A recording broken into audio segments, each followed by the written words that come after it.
누가는 사도행전의 저자 누가는 사도들의 일상 중 오후 3시 기도 시간에 일어난 일을 상세하게 보도를 했죠. 주요 내용은 이제 태어날 때부터 걷지 못했던 이가 몸뿐만 아니라 마음이 완전하게 회복되어서 하나님을 찬양하게 되었다는 사실입니다. 이는 기사와 표적입니다. 베드로는 이어서 설교합니다. 이 기사와 표적 및 설교는 사도들의 부활 증언의 한 예라는 거예요. 그래서 사도행전은 이렇게 우리에게 전하고 있어요. 사도들이 백성에게 말할 때에 제사장들과 성전 맡은 자와 사두개인들이 이르러 그들이 백성을 가르치고 예수 안에서 죽은 자들의 부활을 전파하는 것에 분노하였다. 사도들이 예수 그리스도의 부활을 전파하는 것에 제사장들, 종교 지도자들이 분노했다는 거예요. 사도들이 백성에게 말하고 가르친 내용의 핵심을 요약하자면 뭐냐? 바로 예수 안에서 죽은 자들의 부활입니다. 이것은 매우 낯선 이야기죠. 어떻게 죽은 사람이 다시 살아나냐? 낯선 이야기죠.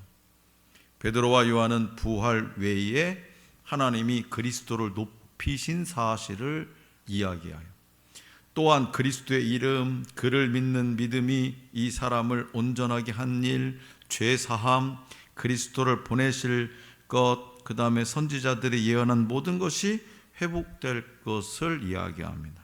그리고 모세가 너희 형제들 중 자신과 같은 선지자를 일으키실 것이라고 한 예언, 아브라함의 씨 안에서 만민이 축복을 받을 것 등을 이야기했어요.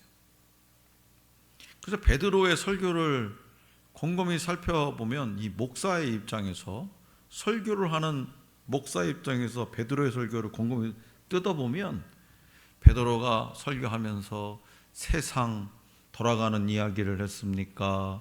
드라마 이야기를 했습니까? 자기가 지내온 어떤 삶의 이야기를 했습니까? 아무것도 안 했어요. 뭔만 했어요? 오로지 하나님의 말씀만 전했어요. 오로지 하나님의 말씀. 이에 대해 어떤 사람들은 그럼에도 불구하고 이것을 그냥 역사 이야기로, 재미있는 히스토리, 역사 이야기로, 어떤 사람들은 기독론적 설명으로, 어떤 사람들은 구원론 관점에서, 어떤 사람들은 종말에 속한 일들로 들었다라는 거예요. 똑같은 이야기를, 설교를 똑같은 시간에 똑같은 자리에서 들었는데 어떤 사람들은 역사 이야기로, 그냥 재미나는 이야기로, 어떤 사람은 기독론적, 어떤 사람은 구원론, 어떤 사람은 종말에 대해서 각각 다르다는 거예요. 그러나 성경의 관점에서 이 모든 일은 딱 하나예요. 뭐냐? 그리스도의 부활. 예수 그리스도의 부활로 요약되고요, 또 부활이라는 이 딱 두 글자로 연결됩니다.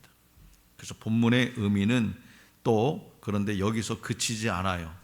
사도행전 4장 2절을 좀 더 문자적으로 번역하면 이렇습니다. 2절을 그 예수 안에서 죽은 자들로부터 그 부활, 이렇게 그 예수 안에서 죽은 자들로부터 그 부활이라고 더 구체적으로 번역할 수 있어요. 그러니까 예수 앞에, 부활 앞에 모두 관사 그가 붙죠. 이는 이 관사 그가 붙는 이유는 오로지 나사렛 예수 안에서만 가능하고, 오로지 죽은 자들의 세계로부터 새로 태어난 그 부활, 생명, 부활 생명, 새 인류가 되는 것을 말합니다. 그래서 성령으로 충만한 사도들은 그리스도가 부활했을 뿐만 아니라 그리스도 안에서 신자들이 부활하고 새 인류가 되며 새 인간성을 받는 일이 이루어진다라는 사실을 전하고 있어요. 그럼에도 불구하고 예수님 외에는 구원받을 길이 없다는 믿음은 세상에서 독선적이고 비타협적이라고 비난을 받습니다. 그러나 아무리 그렇게 세상이 그렇게 바라보고 그렇게 소리를 질러도 진리는 그 자체가 독선적이에요. 진리는. 그렇지 않으면 진리일 수가 없죠. 진리가 뭐예요? 참이잖아요. 참이라는 것이 왔다 갔다 할 수 있는 게 아니잖아요. 흔들려서도 안 되는 거잖아요. 그러니까 진리는 그 자체가 독선이. 그렇지 않으면 진리일 수가 없어요. 또 진리는 비진리와 공존할 수가 없습니다. 그렇기 때문에 오늘 저와 여러분들은 진리이신 예수님의 이름을 확신하고 그 이름을 담대하게 전해야 됩니다. 자, 그렇다면 우리가 전해야 할 그 이름은 무엇일까? 먼저 살아 계셔서 역사하시는 예수님의 이름을 전해야 됩니다. 살아 계셔서 역사하시는 예수님. 본문 말씀 9절과 10절이에요. 자, 9절과 10절입니다. 다 같이 시작. 만일 병자에게 행한 착한 일에 대하여 이 사람이 어떻게 구원을 받았느냐고 오늘 우리에게 질문한다면 너희와 모든 이스라엘 백성들은 알라. 너희가 십자가에 못 박고 하나님이 죽은 자 가운데서 살리신 나사렛 예수 그리스도의 이름으로 이 사람이 건강하게 되어 너희 앞에 섰느니라. 아멘. 베드로는 이스라엘 백성에게 예수 그리스도 안에 죽은 자의 부활이 있다고 가르쳤어요. 예수 그리스도 안에서 죽은 자의 부활이 있다. 우리도 죽게 되면, 예수 그리스도를 믿으면 우리도 죽게 되면 예수님처럼 부활할 수 있다 가르쳤어요. 예수님을 십자가에 못 박은 일을 주도했던 제사장들과 사두개인들은 베드로가 백성에게 그렇게 가르치는 것이 두려웠습니다. 백성이 베드로의 말을 믿게 된다면 자신들이 하나님을 대적하는 자로 인식될 것이기 때문이죠. 다시 말해서 백성들한테 푸대접 받을까 봐, 쉽게 얘기하면. 그래서 그들은 베드로에게 네가 무슨 권세로 이 일을 행하느냐라고 추궁을 해요. 뭐 때문에? 베드로는 그들이 십자가에 못 박고 하나님이 죽은 자 가운데서 살리신 예수 그리스도의 이름으로 걷지 못하던 자가 걷게 되었다라고 다시 한번 또 선언합니다. 제사장과 사두개인들도요, 이 기적은 반박할 수가 없는 거예요. 왜? 증인들이 너무나 많아. 증인들이. 다시 말해서 걷지 못하던 자가 걷게 된 것은 나사렛 예수 그리스도의 이름에 의한 것이고, 그러잖아요. 베드로가 한 일이 뭐예요? 나사렛 예수 그리스도의 이름으로 일어나 걸어라.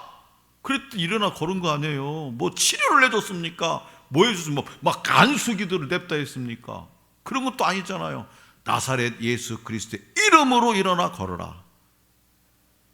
그러니까 걷지 못하던 자가 걷게 된 것은 나사렛 예수 그리스도의 이름에 의한 것이고, 대제사장과 성전의 관계자들이 나사렛 예수 그리스도를 죽였으나 그분은 다시 살아나셔서 지금도 그 능력을 발휘하고 계신다는 사실을 증언했다는 거예요. 우리 인간의 눈은 보이지 않더라도. 그래서 예수님의 이름으로 기적을 행했다는 것은 예수님이 부활하시고 살아계셔서 제자들을 통해 계속 역사하고 계심을 의미합니다. 오늘 저와 여러분의 삶 속에서도 살아계셔서 역사하시는 예수님이십니다. 예수님은 지금도 살아계셔서 우리와 함께 하시고 역사하고 계셔요. 우리가 해야 될 일이 뭐예요? 예수 이름을 부르는 거예요. 예수 이름을. 예수 이름으로. 예수 이름으로. 그렇기 때문에 오늘 저와 여러분들의 삶에 예수님의 역사가 나타나 예수님의 살아계심을 증언할 수 있는 성도들이 될 수 있기를 원합니다. 그 누구도 예수 그리스도의 이름을 막을 수 없다는 사실을 기억하시기 바랍니다. 둘째로 우리가 전해야 될 그 이름은 뭐냐? 유일한 구원의 이름, 예수를 전해야 됩니다. 유일한 구원의 이름. 유일하다는 건 무슨 뜻이에요? 오로지 하나밖에 없다는 뜻이에요. 본문 말씀 11절과 12절입니다. 11절 12절 시작. 이 예수는 건축자들의 버린 돌로서 집 모퉁이의 머릿돌이 되었느니라. 다른 이로서는 구원을 받을 수 없나니 천하 사람 중에 구원을 받을 만한 다른 이름을 우리에게 주신 일이 없음이라 하였더라. 아멘. 예수님은 건축자들이 버린 돌입니다. 그러나 하나님이 집 모퉁이의 머릿돌이 되게 하셨어요. 사람들은 자신의 필요와 이익에 따라서 움직여요. 자신의 필요와 이익에 따라서. 그래서 요새 선거철을 보면 지난번에는 민주당을 지지했던 사람이 이번에는 또 국힘당을 지지하고 그런 사람도 있잖아요. 필요와 이익에 따라서 움직여요. 인류의 죄를 대속하기 위한 예수님의 길은 권력자들에게 적합하지가 않습니다. 그들은 자신의 탐욕을 위해 예수님을 기꺼이 버렸습니다. 그러나 하나님은 예수를 모든 역사의 머릿돌이 되게 하셨어요. 그래서 베드로는 시편 118편 22장을 인용해서 버림받은 돌이신 예수님이 모퉁이의 머릿돌이 되셨음을 선포합니다. 또한 베드로는 예수님 말고 다른 이름으로는 구원받을 수 없음을 선언합니다. 하나님이 구원받을 만한 다른 이름을 주신 일이 없다는 거예요. 그렇기 때문에 종교다원주의를 우리는 허용할 수가 없는 거죠. 베드로가 복음을 전하던 당시 로마 시대도 다양한 신들을 받아들이는 다신론의 시대였습니다. 그래서 사도 바울이 로마에 갔을 때 로마 광장에 아레오바고라는 광장에 보면은 그 양 길 옆으로 쭉 이게 제단이 있는데 그 전부 다 보여? 다 신이야, 신. 다 신.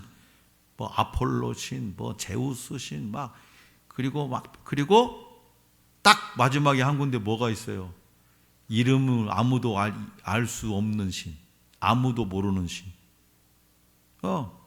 이 신들을 다 갖다가 대용을 해서 해봤는데도 안 돼. 문제가 해결이 안 돼. 그래서 뭐라고 자기네들끼리 이름 붙였어요. 뭐라도 아무도 알 수 없는 신이 있다라는. 세상에 얼마나 신이 많은 그런 시대였다는 거예요. 심지어 살아있는 로마의 황제도 어떻게 했어요? 신으로 생각했어요. 하지만 베드로는 이에 단호하게 거부합니다. 단호하게 거부한다는 건 뭔 뜻이에요? 그렇죠. 죽음을 각오한 거예요. 죽음을. 종교다원주의는 하나님이 다양한 길을 통해 구원을 베푸신다는 신학 사조입니다. 종교다원주의자들은 예수님의 이름이 유일한 구원의 길임을 부정합니다. 그러나 성경은 분명하게 예수님만이 유일한 구원의 길이라고 단언합니다. 그래서 세상에서는 기독교가 타 종교에 비해서 배타적이고 편협하다는 비난을 받습니다. 그 이유는 무엇이 진리인지 알지 못하기 때문에 세상 사람들이 그렇게 보는 것은, 그렇게 말하는 것은 충분히 그렇게 볼 수 있습니다. 그러나 우리 성도들은 성경만이 구원에 이르는 지혜를 담고 있는 하나님의 계시의 말씀으로 믿는 사람들이죠. 그래서 종교다원주의를 주장하는 사람들은 엄밀히 말해서 예수님을 믿는 믿음이 없는 불신자들입니다.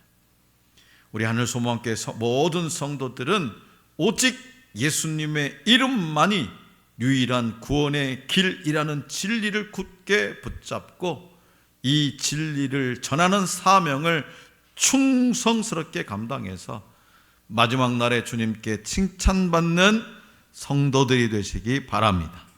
마지막으로 성령 충만함으로 증언하는 그 이름. 성령이 충만하면, 우리가 저와 여러분들이 성령이 충만하면 전해야 될 이름이 있어요. 그 이름 뭐냐? 예수를 전해야 됩니다. 본문 말씀 8절 시작. 이에 베드로가 성령이 충만하여 이르되 백성의 관리들과 장로들아. 사내들인 공회가 사도들에게 던진 질문은 단순히 뭔가를 알아내기 위한 것이 아니었죠. 성전의 물리적, 정치적 질서를 어지럽혔으니 경위를 따져 벌하겠다는 단호한 의지가 담긴 질문이었어요. 베드로는 다시 한번 사도들을 대표합니다. 예수님의 사도들을 대표해요. 그는 사내들인 공회의 위협적인 분위기에도 전혀 주눅들지 않고 담대하게 말했어요. 그가 그렇게 말할 수 있었던 이유는 뭐냐? 바로 성령이 충만했기 때문이에요. 성령이 충만했기 때문에. 성령이 충만하여라는 말은 부활의 증인으로서의 자격을 말합니다. 오늘 저와 여러분들이 예수 그리스도의 부활의 증인이라면 우리는 늘 성령 충만해야 되는, 그래야 자격증이 부여지는 거예요. 그래야. 다시 말해서 베드로는 성령으로 충만해서 예수 이름만이 유일한 구원의 이름임을 담대히 선언했던 거예요. 성령은 지혜의 영이고요, 예수의 영입니다. 성령이 충만하면 성령의 말하게 하심으로 내 의도와는 상관없이, 내 생각과는 상관없이, 내 의지하고는 상관없이 하나님의 뜻대로 움직여지고 말해지고 생각해진다는 거예요. 성령으로 충만한 사도들은 그야말로 예수님을 닮은, 예수님을 따라 살아가는 자들이 되었습니다. 그래서 기세등등했던 유대교 지도자들도 어찌해야 할 줄 모르는, 세상이 감당할 수 없는 자들이 되었던 거죠. 자, 성도 여러분, 복음은요 논리나 설득으로 전하는 것이 아닙니다. 여러분들도 지금까지 살아오시면서 누구한테라도 복음, 이 전도를 해봤을 거예요. 이 전도라는 것이 논리나 설득으로 전하는 것이 아니라는 거예요. 전하는 자나 전함을 받는 자나 성령의 감동을 받을 때 죽은 영혼을 살리는 역사가 일어납니다. 지난 월요일 날에는 4월 1일 사업장 예배 드리러 갔잖아요. 아침 8시 30분에 커피 담다 장영주 집사님, 장연주 집사님. 내가 날마다 그 카페에 오시는 그 젊은 엄마가 있어요. 아침 일찍 와 있더라고요. 아침 일찍. 장 집사님이 얼마나 전도하려고, 복음을 전하려고 얼마나 애쓰는지 몰라요. 근데 나한테 그래, 목사님 나 막 전도하기 싫대요. 왜요? 그랬더니 교회 안 올 것 같아요. 아유, 그러지 말고 우리 다시 한번 해봅시다. 그랬더니 목사님, 저 친구 우리 같이 예배 드리자고 한번 얘기해 볼게요. 그 왔어요. 같이 예배 드렸어요. 교회 가본 적 있습니까? 한 번도 교회 근처 가본 역사가 없대요. 가본 역사가. 그래서 제가 마음 편하게 오늘 그냥 좋은 말씀 듣는다 생각하고 함께 합시다 해서 앉았어요. 누가 했을까요? 성령 하나님께서 하시는 거예요. 전하는 자나 전함을 받는 자나 성령의 감동을 받을 때 역사가 일어나는 거예요. 성령 충만함을 입입을 때 비로소 분명한 복음을 담대하게 우리 이웃에게 전할 수 있습니다. 그래서 우리는 누구한테 전도하기 전에 기도를 더 열심히 해야 돼요. 왜요? 성령 충만. 내 자신이 성령 충만해야 돼. 베드로가 성령으로 충만해서 복음을 증언하자. 이게 중요하잖아요. 오늘 본문 말씀에서도. 베드로가 성령으로 충만해서 복음을 증언하자. 믿는 자가 남자만 5,000명이나 되었습니다. 자, 성도는 그래서 우리도 복음을 전할 때 논리로 설득하거나 논쟁하려 하지 말고 오직 성령의 능력을 의지해서 진리의 말씀을 담대히 선포해야 됩니다. 구원의 유일한 이름인 예수님의 이름을 담대하게 전함으로 영혼들을 구원의 길로 이끌어야 됩니다. 오늘 저와 여러분들도 성령의 능력을 의지해서 복음을 전할 때 하나님이 구원하기로 작정하신 영혼들이 그 복음을 듣고 구원의 길로 들어서게 된다는 사실을 잊지 마시기 바랍니다. 사자를 조련하는 방법은 의외로 간단하대요. 동물원에서 이 사자를 조련하는 방법은 의외로 간단하대요. 이렇게 막 포효하며 살기가 등등한 사자 앞에서 조련사는요, 다리가 4개인 의자를 딱하니 보여준대요. 다리가 4개인 의자를. 그러니까 사자의 눈앞에는 4개의 이 의자 다리가 보이면 당황한대요, 사자가. 사자는요, 본성적으로 한 가지 목표를 바라보고 바람같이 달려가서 먹이를 물어 뜯는 그런 습성이 있는데, 갑자기 눈앞에 바라봐야 될 목표가 4개나 생긴 거예요, 4개가. 왼쪽 다리를 보자니 오른쪽 다리가 거슬리고요, 오른쪽 다리를 보자니 뒤에 있는 다리에 눈이 자꾸 가서 급기야 목표물을 상실하고 그냥 온순해져 버린대요. 한 가지 목표물을 바라보고 살던 사자에게 이 4개의 목표물이 생긴 것은 반가운 소식이 아니라는 거예요. 이는 다른 말로 목표물의 상실을 의미합니다. 그러니까 바라봐야 할 목표가 너무 많으면 야성이 사라진다는 거죠. 그래서 히브리서 기자는 인생길을 달려가는 저와 여러분들이 바라봐야 할 것을 많이 소개하지 않고 딱 한 가지만 소개해요. 인생길을 달려가는 저와 여러분들이 바라봐야 할 것 딱 한 가지. 믿음의 주요 또 온전케 하시는 이인 예수를 바라보자.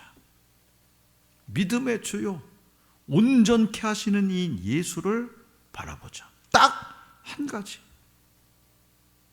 사랑하는 성도 여러분, 우리의 눈이, 저와 여러분들의 눈이 믿음의 주요 온전하게 하시는 예수님만 바라본다면 예수님이 주시는 만족이 우리 안에 충만하게 될 줄로 믿습니다.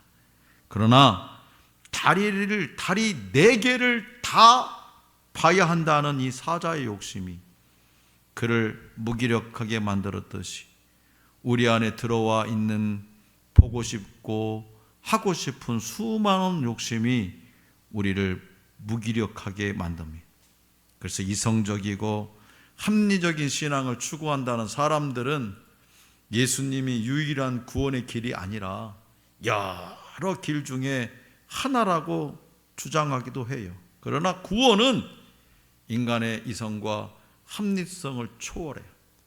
구원은 전적으로 하나님의 은혜에 속한 영역입니다. 베드로 사도는 본문 말씀에서 예수님을 부인하는 실수를 제발 또다시 범하지 말라고, 예수님을 부인하는 실수를 또다시 범하지 말라고 진심 어린 당부를 하고 있는 거예요. 그러므로 우리가 전해야 할 그 이름, 예수님만이 구원의 길, 하나님 나라의 백성이 되는 유일한 길임을 담대하게 선포하시기 바랍니다. 오직 하나님의 말씀에 계시된 이 복음의 진리를 굳게 잡고 예수 그 이름을 전하는 우리 모두가 될 수 있기를 간절히 기원합니다.